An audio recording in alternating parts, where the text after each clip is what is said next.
بہت سے لوگوں میں یہ خرابی آ گئی ہے۔ تو شرعی مسئلہ یہ ہے کہ حضور علیہ الصلوۃ والسلام ارشاد فرماتے ہیں کہ جو تکبر کی وجہ سے اپنے چادر نیچے لٹکائے نا، اس کی نماز قبول نہیں ہوتی، لم تقبل صلاۃً، اس کی نماز قبول نہیں ہوتی۔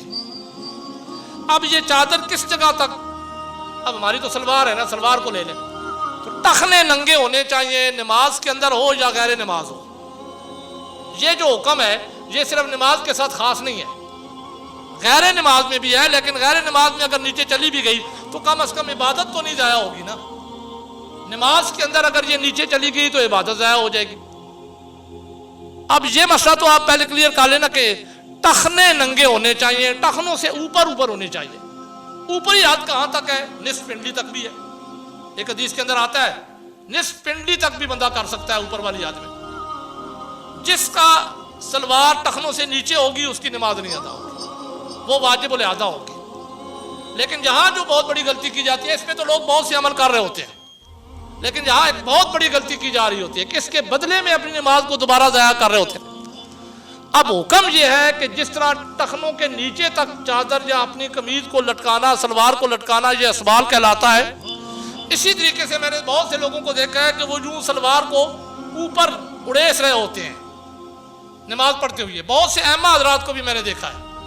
ہاں، آپ اپنی سلوار کو اوپر ضرور کر سکتے ہیں کہ تھوڑا اوپر چلی جائے یا اوپر ہی باندھ رہے ہیں تاکہ ٹخنے ننگے ہو جائیں کسی وجہ سے، اگر لمبی بن گئی ہے، لیکن اوپر سے اڑیسنا اسے، یہ بھی اسبال کہلاتا ہے۔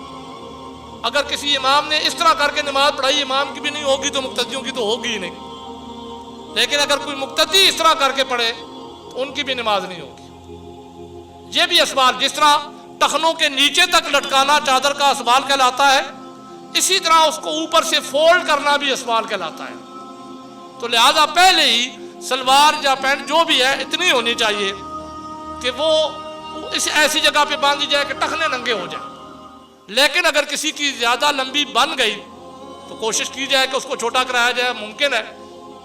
لیکن اگر ایسے بھی نہیں ہو سکتا تو وہ تکبر کی وجہ سے نہیں لٹکا رہا تو اس کے لیے شرعاً اجازت ہے، کیونکہ جب یہ حضور علیہ الصلوۃ والسلام کا فرمان آیا تو حضرت ابو بکر صدیق رضی اللہ تعالیٰ نے عرض کی، یا رسول اللہ صلی اللہ علیہ وآلہ وسلم، میں اپنی چادر کو کوشش کرتا ہوں کہ ٹخنوں سے اوپر ہو جائے، لیکن پھر بھی پھسل جاتی ہے، ٹخنوں کے نیچے چلی جاتی ہے نماز کی حالت میں۔ اللہ کے نبی نے فرمایا، ابو بکر تم ان میں سے نہیں ہو جن کے لیے یہ حکم ہے، یہ ان کے لیے حکم ہے جو خیلا، تکبر کی وجہ سے کرتے ہیں۔ تو اس لیے کوشش کی جانی چاہیے کہ ٹخنوں سے اوپر چادر ہو، قمیض ہو، سلوار ہو، تاکہ اسبال بنے ہی نہیں۔ لیکن اگر کبھی بڑی بن گئی تو جب تک اس کو چھوٹا کرانے کا موقع نہیں ملتا تب تک اوپر سے فولڈ نہیں کرنی، کیونکہ ایک سائیڈ سے آپ کر رہے ہیں، دوسری سائیڈ سے آپ اپنی نماز کو ضائع کر رہے ہیں، تو لہذا فولڈ کرنا بھی اسی طرح اسبال کہلاتا ہے، جس طرح ٹخنوں کے نیچے چلانا۔ تو دونوں صورتوں میں بچنا ہے، ہم نے اپنی نمازوں کو اللہ کی بارگاہ میں قبول کروانا ہے۔ اللہ تبارک و تعالی عمل کرنے کی توفیق عطا کرے۔ اچھی بات سن کے دوسروں تک پہنچانا صدقہ جاریہ ہے۔ مزید اچھی ویڈیو دیکھنے کے لیے ہمارا چینل کو لائک، سبسکرائب اور بیل کے بٹن کو دبا دیں۔ شکریہ۔